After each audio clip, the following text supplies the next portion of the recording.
SBR Industry Interviews is brought to you by Matchbook.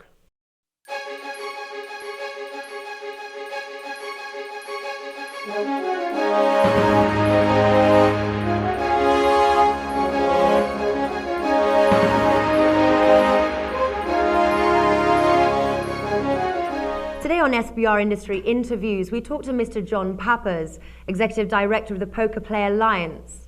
As Executive Director, John is responsible for overseeing all operations, strategic initiatives, and state and federal lobbying and more for the PPA. He's also regarded as one of the most influential people in poker. Welcome to the show, Mr. Pappas. Thank you for having me on. I've spoken to a number of people who believe that by Q4 of this year, Nevada will be the first state to offer legal online poker. Now, does this sound like an accurate time frame to you, and what hurdles could there be to overcome?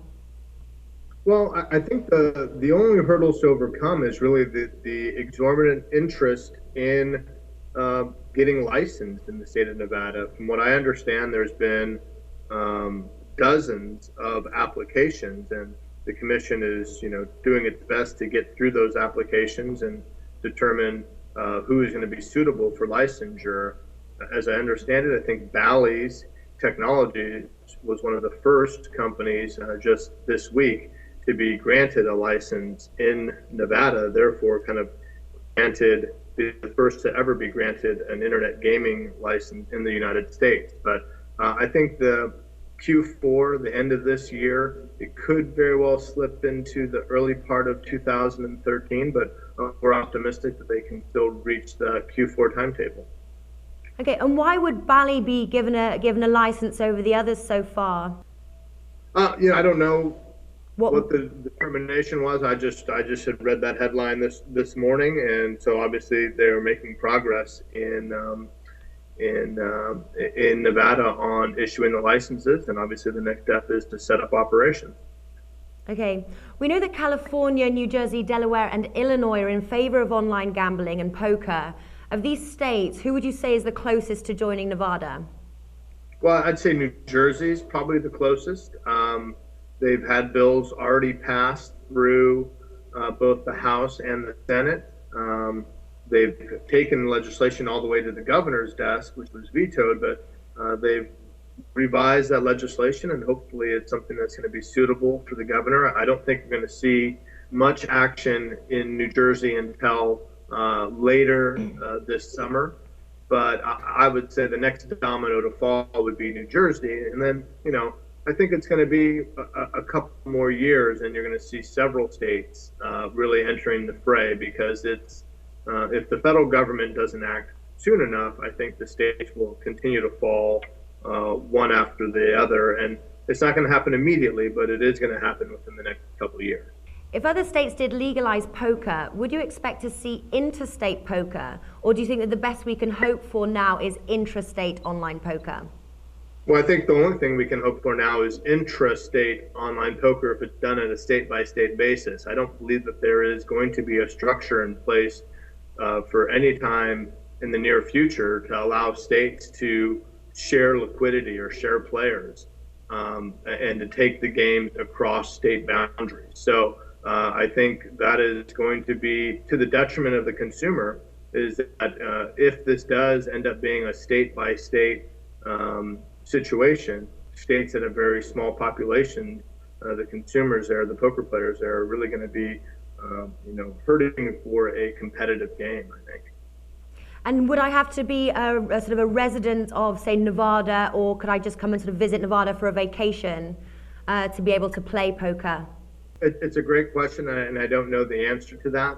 And I think it's going to depend on a state-by-state basis. I would imagine a state like Nevada, which has tremendous outside, tourism, that they would seek to capitalize on their outside visitors to participate.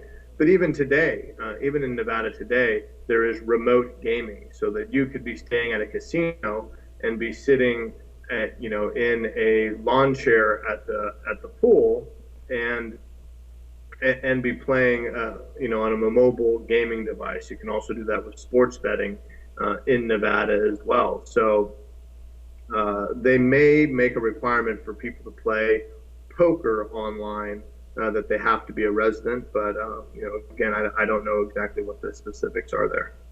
But maybe you think that they'd have to actually play within a sort of a designated area rather than, say, the comfort of their own home. Correct. Well, I mean, obviously Nevada residents would be able to play from the comfort of their own home, but if you were a tourist and you were staying in a casino strip, you would probably be able to play through a mobile device, but you'd be limited in the range in which you'd be able to play. You maybe won't be able to play with other people who are also staying at that casino. And what protocols would you expect operators to put in place to ensure players from non-licensed states did not play with them? Well, the states are going to be, or the companies that are going to be authorized in any state, whether it's a federal bill or a state-by-state bill, are going to have what they call geolocation technology in order to keep customers from outside of the state boundaries off of their sites. Now, there is no such thing as 100% geolocation, but I think there's going to have to be a very have to use technologies to their maximum abilities. I think obviously when a player is registering to play online, there would have to be some proof that they're actually residing in the state in which it is authorized for them to play. So there'll be a few layers of security there, but I don't know if there's going to be, at least immediately, a 100% solution. Mm-hmm. And do you think they might put in IP blocking in place for that? They very well could. It's really going to be, I think, the determination of the regulators to see how strong they want to go in terms of keeping residents from non-opt-in states or states that don't have this. But I think that it could go certainly that far. And what safeguards could, say, Nevada and other states put in place to actually protect the integrity of the games?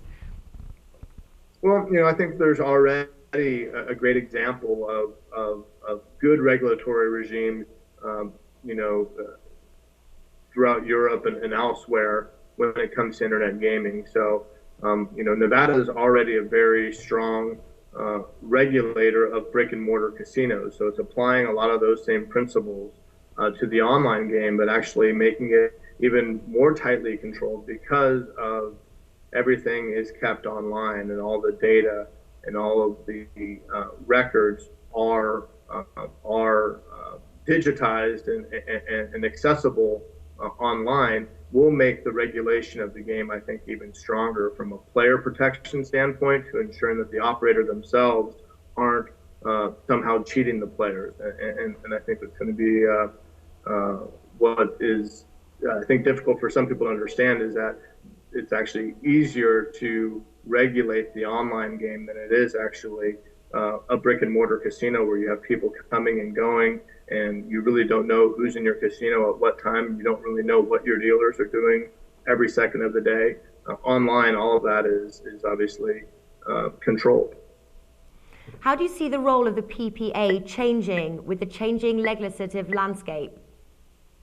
Well, I think there's always going to be a need for an organization like the PPA because there isn't going to be universal support for poker or for internet poker. So we're going to be engaged in fights, whether it be at the federal level or at the state level.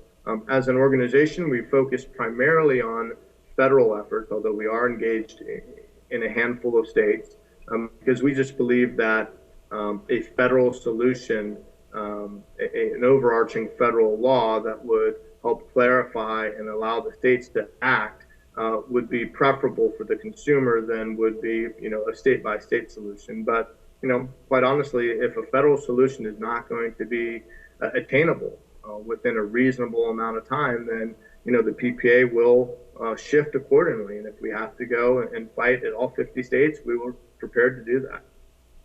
Well, last month, there were reports that PokerStars were in talks to acquire Full Tilt Poker, and now there have been a few new reports on that. Do you have any information you could share with us? Unfortunately, nothing beyond what you've seen in the media or on the message boards or in the forums. I don't have any inside information, but I'm as hopeful as the rest of the poker community that this will be a way that the players who have their money still held up on full tilt will get paid in full. And what is the best way for people who are in favor of online poker to support the Poker Players Alliance? Well, it's very simple. Just come to our website at theppa.org, www.theppa.org. You can join the PPA for a very low fee of $15 a year, which gets you some fantastic benefits. But more easily, you can go to our website and take some actions. You can reach out to your members of Congress by emailing them, by sending them messages on Facebook and through Twitter, by calling, by setting up a meeting. We provide all those tools for you right on our website at theppa.org. And anybody who's interested in restoring internet poker here in the U.S. and creating a safe and regulated environment here in the U.S. ought to take advantage of the tools we're providing, and certainly we hope that they would join the PPA as a paid member. Great, thank you. And thank you for taking the time to talk with us today, and good luck with your ongoing cause. Thank you so much, Natalie. I've been your host, Natalie Rydstrom, reporting for sportsbookreview.com.